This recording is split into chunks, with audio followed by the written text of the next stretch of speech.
this was what she asked me. Could I do this? And I'm like, I love a good challenge. And I thought about it. And so, thank you. I had to give it a try. So I'm going to move in. So this is what it started at, just plain wood. I haven't had time to paint the back yet. So that's the folded look. And I'm going to try and see if you can hear this. So it's here.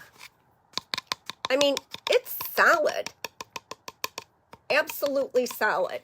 And I'm going to show you how to do this. Here's my disclaimer. I'm sure there are 50 million other ways, and maybe some of them are better than this way, but thank you, Lisa. But this worked for me, and it was the first idea I thought of.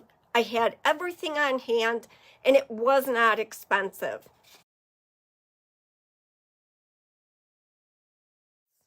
So I'm going to show you what I used on here. So we already talked about 1/2-inch sanded plywood, just a scrap piece I had.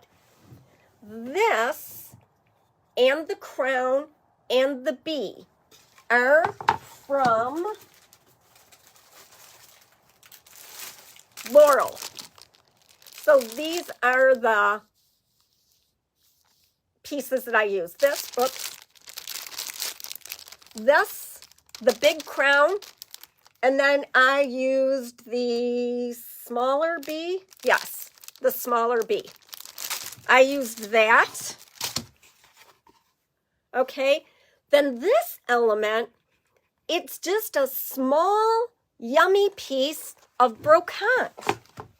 Brocante has the coolest elements in it. And it is, I tried a bunch, it is right here by the Eiffel Tower. And I thought it was perfect. So this is what I started with. And this was, I have a bunch of this from different, I love the gallery blanks too. Different things when Doris was in business. And I think this was like some sort of banner I was going to use. And so it's just canvas. It's not primed. It's not heavy. You could use a drop cloth. You could use muslin. You could use so many different things. So what I did was I cut a piece, not cut, you'll see what I do, the exact same size as the gallery blank. So I just took my sewing scissors, notched it, and then I like to rip it so that you get that frayed edge. And then I'll do the same thing in the other direction, or the other side.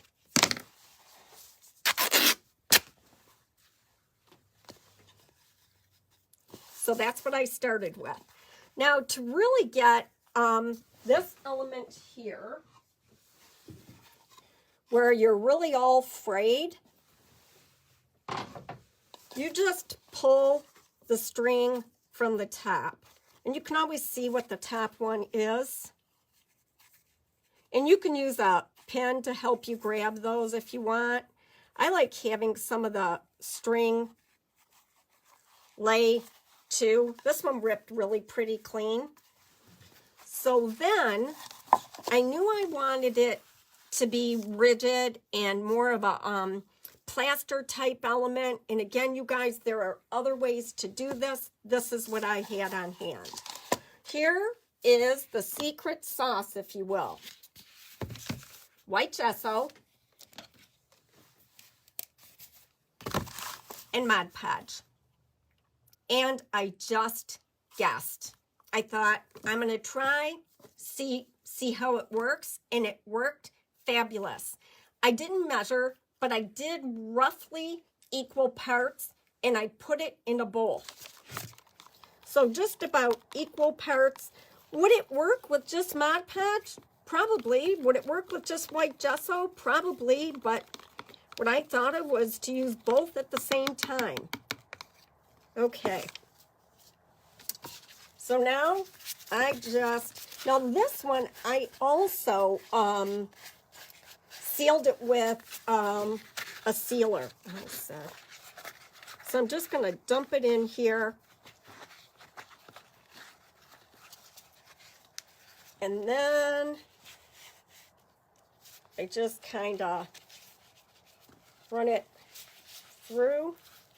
So this one is not going to be as easy for me to fold because I sealed it first so that my ink wouldn't smear.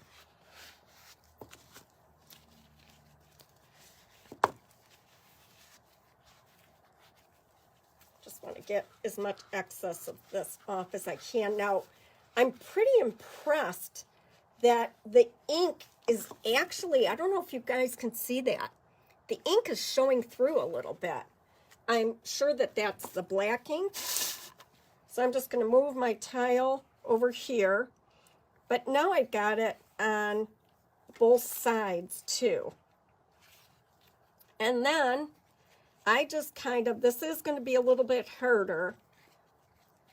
I just kind of folded it in whatever way floats your boat. Make sure it's attached. And I tend to gravitate toward the same side all the time. I wanted it to look authentic. If it doesn't match up completely, that's okay too.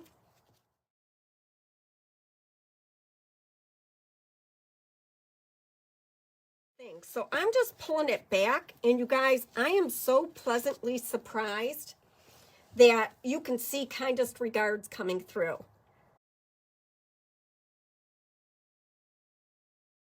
So I'm just going to move this to the side.